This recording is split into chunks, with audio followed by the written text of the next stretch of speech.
ઓમ શ્રી ગણેશાય નમઃ. જય શ્રી કૃષ્ણ મિત્રો. આજે આપણે વિધાતા માની દીકરીની વાર્તા સાંભળીશું. વિધાતા માએ એમની દીકરીના લેખ કેટલા દુઃખ ભર્યા લખ્યા એ તમે આ વાર્તામાં જરૂર સાંભળજો. વિધાતામાં જ આપણા મનુષ્યના ભાગ્ય લખનાર છે. વિધાતામાં છઠ્ઠીના દિવસે આપણું ભાગ્ય લખે છે અને તે પ્રમાણે આ મનુષ્ય જીવન જીવે છે. આ વિધાતા માએ તેમની દીકરીનું ભાગ્ય કેટલું દુઃખ ભર્યું લખ્યું એ આ વાર્તામાં તમે પૂરા ધ્યાનથી મનથી સાંભળજો. માં વિધાતા તેના ખાતાઓ ખોલીને રોજ કંઈક લખવા બેસતા હતા અને સાથે માટી લઈને બેસે. કંઈક ને કંઈક તે માટીનું બનાવે અને બનાવ્યા પછી તે તોડી નાખે. ત્યારે એકવાર વિધાતા માની દીકરી 10 વર્ષની હતી. ત્યારે તે તેની માને પૂછે છે. વિધાતા માને કહે છે કે માં, તમે કેમ રોજ આ માટીનું કંઈક બનાવ્યા કરો છો અને પાછું એને તોડી નાખો છો?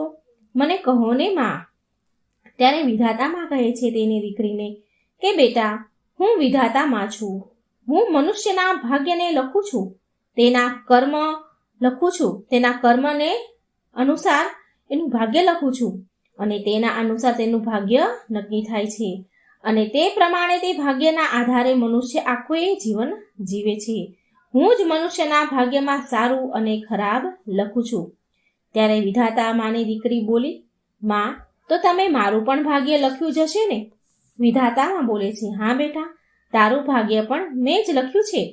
તો તેની દીકરી બહુ ખુશ થઈ, કેમ કે તે એવું વિચારતી હતી કે મારી માં તો બધાનું ભાગ્ય સારું કે ખરાબ લખે છે, તો મારું ભાગ્ય તો મારી માં છે તો સારું જ લખ્યું હશે ને. મારી માં તો ખુદ વિધાતા છે તો મારું ભાગ્ય થોડું ખરાબ લખ્યું હશે. મારા નસીબમાં કોઈ દુઃખ તકલીફ દુર્ઘટના નહીં લખી હોય. મારા નસીબમાં કોઈ તકલીફ હશે જ નહીં. મારી માએ તો મારું ભાગ્ય બહુ સારું લખ્યું હશે. મારા ભાગ્યમાં તો રાજાશાહીનું જીવન હશે. આવું એ તો મનમાં ને મનમાં વિચાર્યા કરે છે. પછી પૂછે છે કે માં, મને કહો ને, મારા ભાગ્યમાં શું લખ્યું છે તમે? આવું સાંભળીને વિધાતામાં ચૂપચાપ થઈ ગયા, સૂન મારી ગયા. ફરી તેમની છોકરી વારંવાર પૂછે છે કે કહો ને માં, તમે મારા ભાગ્યમાં શું લખ્યું છે? તમે તો મારી માં છો એટલે તમે તો મારું ભાગ્ય બહુ સારું જ લખ્યું હશે.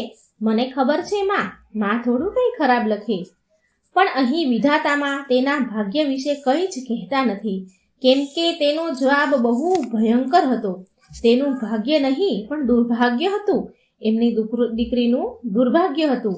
માટે વિધાતામાં કહે છે કે બેટા, હું તને આનો જવાબ થોડા સમય પછી આપીશ. તું મોટી થઈ જઈશ પછી આપીશ.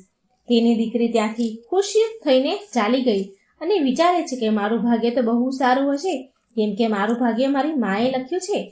અહીં વિધાતા માં વિચારે છે કે તે તો નાની બાળક છે, માટે થોડા દિવસ થશે એટલે આ ભાગ્યની વાત ભૂલી જશે. પણ પછી થોડા દિવસ થાય એટલે ફરી વિધાતામાં પાસે એની દીકરી આવે અને પૂછે કે કહે માં કે મારા ભાગ્યમાં તમે શું લખ્યું છે? મને કહો ને. વિધાતામાં ફરી એ જ જવાબ આપે કે હું તને થોડા સમય પછી તારું ભાગ્ય શું છે એ હું કહીશ. આમ ને આમ થોડા સમય થોડા દિવસ કરી અને વિધાતામાં તેના ભાગ્ય વિશે ટાળી નાખતા હતા કહેવાનું. તેની દીકરી પૂછ્યા કરે અને વિધાતામાં ટાળી નાખે અને વિધાતામાં તેને ફરી કહીશ એમ કહે. પછી વિધાતામાં રોજ તેને પાછી વાળીને હેરાન થઈ ગયા. કેટલી વાર ના પાડે એમ કરીને માં વિધાતા હેરાન થઈ ગયા કે વિધાતા માને એની દીકરી કહે છે કે જ્યારે તું 18 વર્ષની થઈ જઈશ ત્યારે હું તને તારા પ્રશ્નનો જવાબ આપીશ. તારા ભાગ્યમાં શું લખ્યું છે તે બધું જ તને કહી દઈશ, પણ તું 18 વર્ષની થઈશ ત્યારે. આમ ને આમ સમય વીતતો ગયો. પછી તે 18 વર્ષની થવાની એ વાટ જુએ છે દીકરી, અને જ્યારે તે 18 વર્ષની થઈ જાય છે ત્યારે ફરી તે વિધાતા માને પૂછે છે કે હવે તો માં તમારે મને કહેવું જ પડશે, નહીં તો હું ખાવા પીવાનું છોડીને મારું જીવન ટૂંકાવી લઈશ. તમે મને કહો મારા ભાગ્યમાં શું લખ્યું છે? આવું સાંભળીને વિધાતા મા પાસે કોઈ રસ્તો ન હતો. હવે તો કહેવું જ પડે એમ હતું. પછી વિધાતા મા તેની દીકરીને કહી જ દે છે, કહે છે કે જો તારે તારા ભાગ્ય વિશે સાંભળવું છે તો તું પછી સાંભળ કે તારા ભાગ્યમાં એવું લખ્યું છે કે તારા લગ્ન તારા જ છોકરા સાથે થશે. આવું સાંભળીને તેની છોકરીને બહુ ગુસ્સો આવ્યો અને તે પગ પછાડીને ઊભી થઈ, હાંકળી બાકળી થઈ અને બોલે છે કે માં, તે આવું શું લખ્યું મારું ભાગ્ય? તે આ શું કર્યું? તે મારું ભાગ્ય નહીં પણ દુર્ભાગ્ય લખી નાખ્યું છે. તું આવું કેવી રીતે કરી શકે? મારી જિંદગી બગાડી દીધી. તું માં નહીં પણ ડાકણ છો. આવી રીતે બહુ ગુસ્સો કર્યો એણે એમની મા ઉપર. તે ત્યાંથી ચાલી ગઈ, ઘર છોડીને ચાલી જાય છે, કારણ કે એને બહુ દુઃખ લાગ્યું. વિધાતામાં તેને બહુ રોકવાની કોશિશ કરે છે, મનાવે છે, પણ તેની દીકરી ગુસ્સે થઈને ચાલી જાય છે. અને વિધાતા માની છોકરી મનમાં ને મનમાં વિચારતી જાય છે કે મારી માએ જે ભાગ્યમાં મારા લખ્યું છે ને તેને હું બદલીને જ રહીશ. જે ભાગ્યમાં લખ્યું છે તેને ખોટું જ સાબિત કરી દઈશ હું. આમ વિચાર કરીને તે ઘર છોડીને ભાગી જાય છે અને જંગલમાં જઈને રહેવા લાગે છે. જંગલમાં ફળ ફૂલ કંદ મૂળ ખાઈને જીવન જીવવા લાગે છે. તેણે એવું વિચાર્યું કે હું લગ્ન જ નહીં કરું તો સંતાન કેવી રીતે થશે? અને જો સંતાન જ નહીં થાય તો મારી માએ લખેલું ભાગ્ય કેવી રીતે સાચું પડશે? અને એવું નક્કી કરી લીધું કે કોઈ પણ માણસ આદમીની પડછાઈ પણ મારા પર નહીં પડવા દઉં. હું એકલી જ જીવન જીવીશ. મારે કોઈ સાથે લગ્ન જ નથી કરવા. આમ તે એકલી જંગલમાં રહેવા લાગી. એક દિવસ એવું બન્યું કે બપોરનો સમય હતો અને એક સાધુ મહારાજ તેની ઝૂંપડીમાં આવ્યા. તેમણે દરવાજો ખખડાવ્યો. અંદરથી વિધાતામાની દીકરી બોલી. પૂછ્યું કે કોણ છો તમે?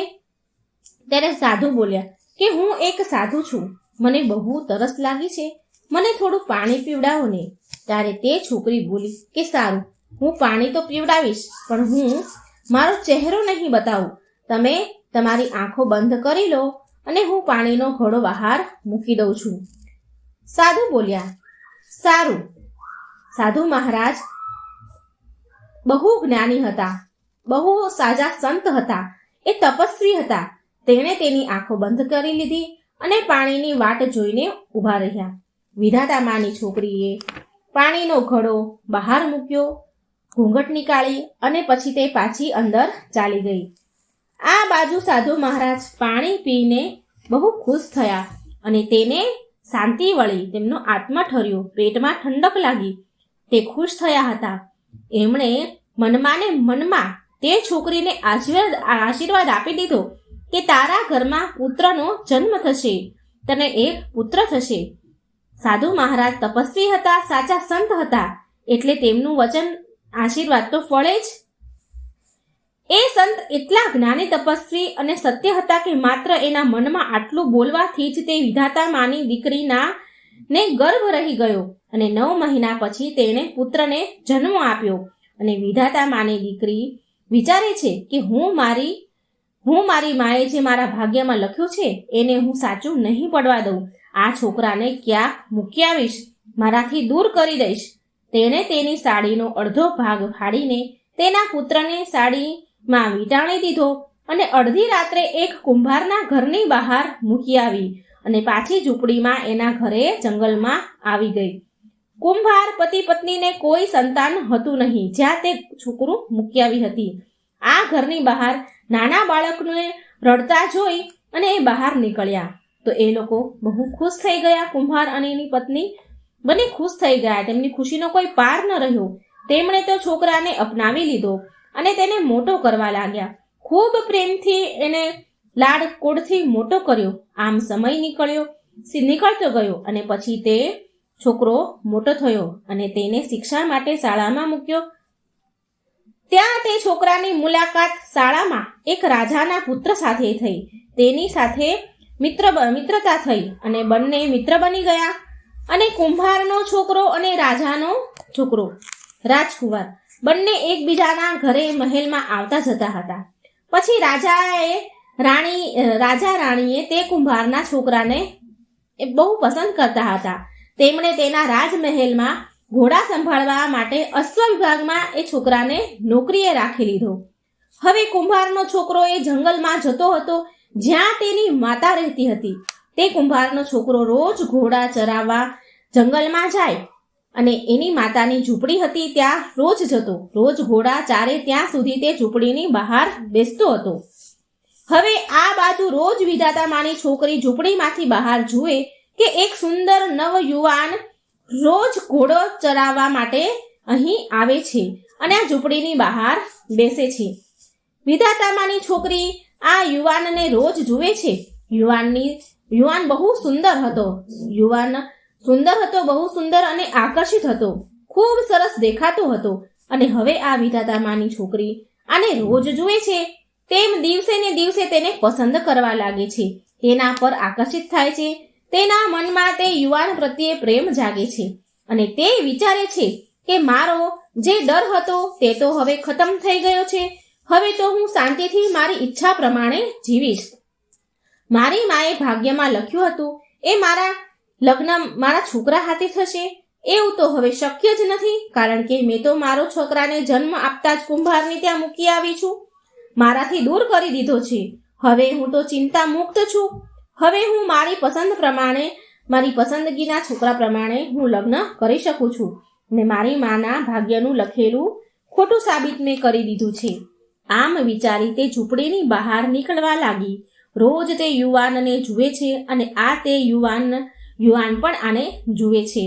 એકબીજાને પછી એ બંને પસંદ કરવા લાગ્યા અને બંનેને પ્રેમ થઈ જાય છે અને પછી તેમણે લગ્ન કરવાનો નિર્ણય લીધો. અને પછી વિધાતામાની દીકરી તે યુવાનને પૂછ્યું કે તમારા વિશે મને જાણકારી આપો.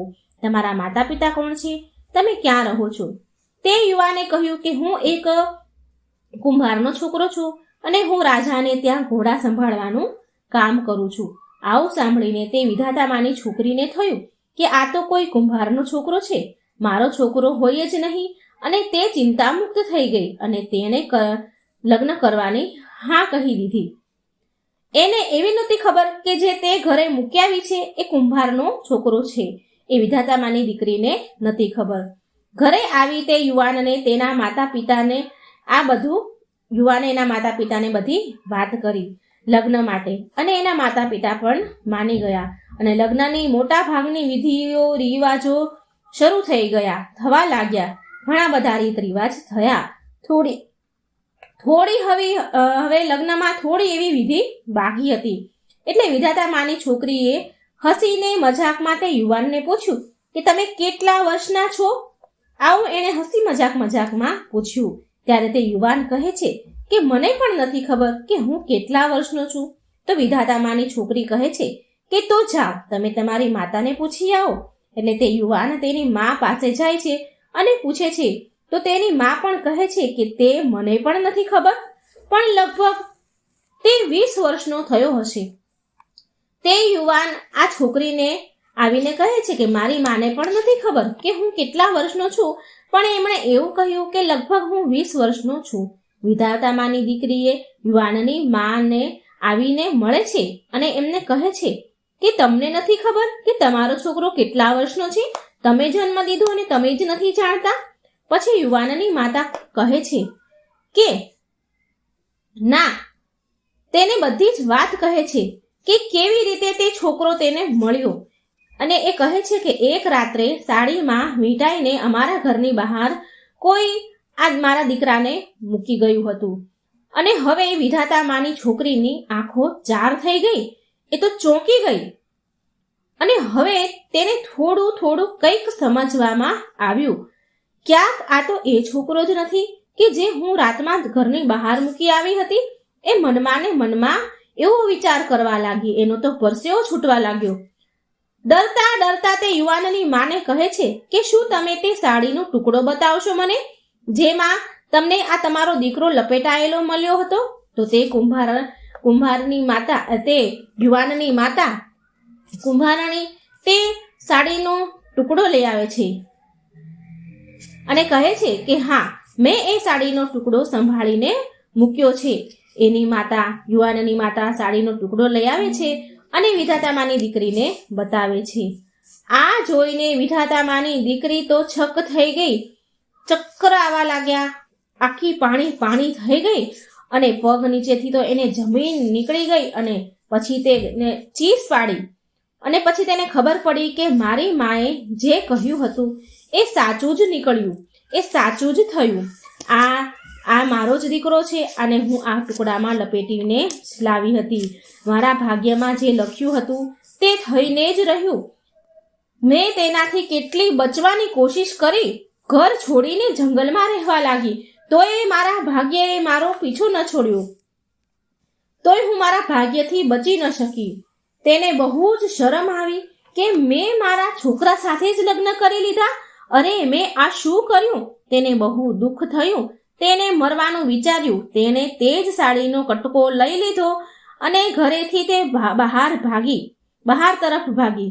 આ કુંભારનું ઘર હતું, એટલે કુંભારના ઘરની બાજુમાં માટલા પકાવવાની ભઠ્ઠી લાગી હતી. આ વિધાતામાની છોકરી તે સાડીનો ટુકડો લઈને સીધી માટલા પકાવવાની ભઠ્ઠીમાં કૂદી ગઈ અને તે મરી ગઈ. તો મિત્રો, આ હતી વિધાતામાની દીકરીની વાર્તા. આ કહાનીમાં જાણવા મળે છે કે જેના ભાગ્યમાં વિધાતામાએ જે લખ્યું છે તે થઈને જ રહે છે. તે ભાગ્યને કંઈ બદલી નથી શકાતું. ખુદ વિધાતામાં પણ તેની દીકરીના ભાગ્યને બદલી ન શક્યા, તો આપણે તો મનુષ્ય છીએ.